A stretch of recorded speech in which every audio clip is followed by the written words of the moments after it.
I think one of my most controversial opinions that I've ever admitted on video is that I love cliffhangers. And the reason it's controversial is endings like these, especially when it's the season finale and they haven't confirmed a season 2, they make me more excited for the future of the show than anything else. I mean, this is the type of stuff that I love, and it's honestly like on par with stuff like the ending of the first season of Attack on Titan. And that had like 5-year gap in between seasons, and I like pretty much immediately jumped into the manga. I'm currently reading some other stuff right now, so help me buy my time, hopefully see a season 2 announcement so I can continue this blind. But I mean, no matter what, Tokyo Revenger's story will continue for me in some way, but given the popularity, I think it's just a matter of time. It's not a matter of if it'll get a season 2, it's a matter of when, and I am so excited. This episode went in directions I predicted last week, the idea of Takemichi getting the promotion. At first, I thought I was not going to go there whatsoever. I was pretty confident last week, saying like, it just made sense that he would fill the role because of what he's done.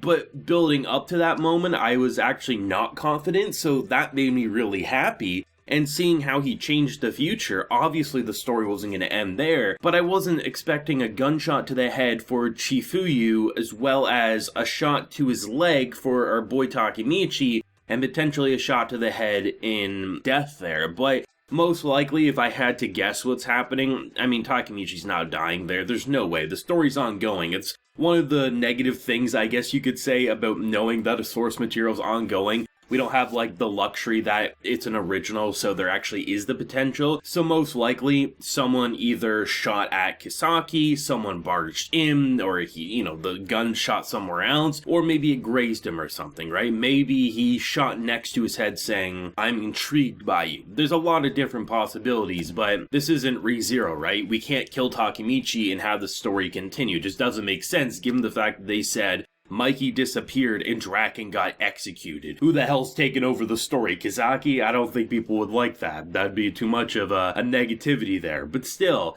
it's a great cliffhanger. It's something that makes people either want to jump right into that manga, or hell, Tokyo Revengers has been trending over 24 hours, and that's a great sign that the popularity is alive and well across the globe. This episode was absolutely peak final episode quality. Last week, Calm Before the Storm. It's just a matter of what that storm would look like. So what I personally love the most is that everything about this episode makes a lot of sense. The fact that when it comes to who would naturally be next in line after Baji's death, would he really want to be? He's someone who likes to follow, and he's someone who would never want to replace the person he respected the most. So who's the natural pick for replacing Baji? Well, in terms of physical strength, like I mentioned last week, there's probably better, but who's the person who, even without knowing Takemichi's a time looper, would make the most sense in terms of who's changed the narrative of this gang the most? That has to be our boy right here, Takemichi. And yeah, he's the crybaby hero, but he's the one who clearly has done the most, and Mikey and company acknowledge that. The fact that when he went in, Nato's name wasn't in his phone, his original group are pretty much powerful, he has the world in the palm of his hands. While I never bought into Kisaki apologizing, I also wasn't buying into anything happening exactly right then and there, or at least in the way that they did. Now, they highlighted the alcohol quite a bit, but either it was going to be poison or nothing was kind of my thought, and I just didn't see poison happening, because I was like, how would Takemichi get out of drinking a poison drink, right? It'd be different if Takemichi didn't drink it, but Chifuyu did. That would make sense to me, so just my guard was let down knowing something was going to happen, but I was also kind of buying in for a second that maybe Kisaki was legitimately changed. There's a potential there, right? Who knows? So when he dropped the guard and he kind of removed the mask, it was kind of like a of course moment, and to see the brutality building up, that was just so well done. You start with a dinner scene where he's completely confused, there's group names that apparently emerge into their group that they don't recognize, he's pretty much oblivious to everything, some things seem to have not changed too much,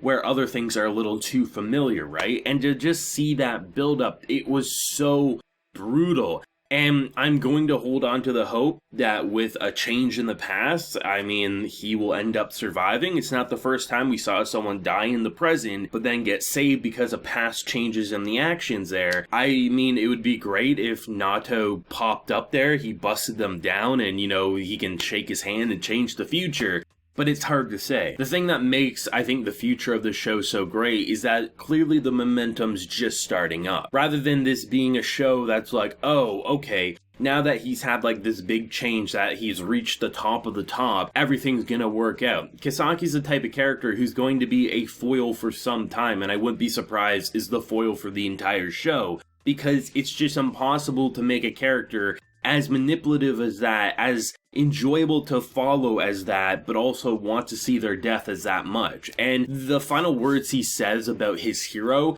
has me intrigued. I really don't have a lot of ideas. I kind of assume, based on the fact that he did break down and cry, whatever built up throughout those 12 years, give or take, I think he liked Takemichi. I legit think he appreciated Takemichi, especially because he was in autopilot mode, right? Clearly, he was wandering around. He wasn't in a coma anymore. Like, he woke up in the store there, and apparently he did that all by himself. So I have a feeling the change in persona that he saw because old Takemichi took over, you know, he recognizes something's amiss and he doesn't want to believe he betrayed. Like, I could see something like that building up. Either way, it's going to be interesting. Maybe that's why he doesn't end up dead, because, you know, he was crying, he didn't want to kill him, he gives him a second chance. Hard to say, right? There's so many different possibilities, but all I can say is that if Tokyo Revengers needed to sell us on needing a season 2 or wanting to go purchase that manga or go read that manga in not so legal ways, this episode delivered. And I know cliffhangers are not for everyone. I think there's going to be a lot of being like, God damn, that was the most brutal cliffhanger in some time. I love that. That keeps my excitement up there, keeps it relevant in my mind, so even if it takes a few months for a season 2 to get confirmed, I mean, I waited a long ass time for a lot of my favorite anime to return, so I can wait a bit. I mean, there's a lot of new anime coming out, there's some series I'm reading right now, but I gotta say, like I've said for a while, this is pretty much like next to Attack on Titan for me in terms of needing to see more. So if it takes a while for a season 2 announcement, that manga's gonna get read. It's calling my name. I think the one thing I'm actually kind of excited for with season 2 is to see what they'll do with the opening, because the opening for Tokyo Revengers was just, it was heat, it was fire, it was so well done.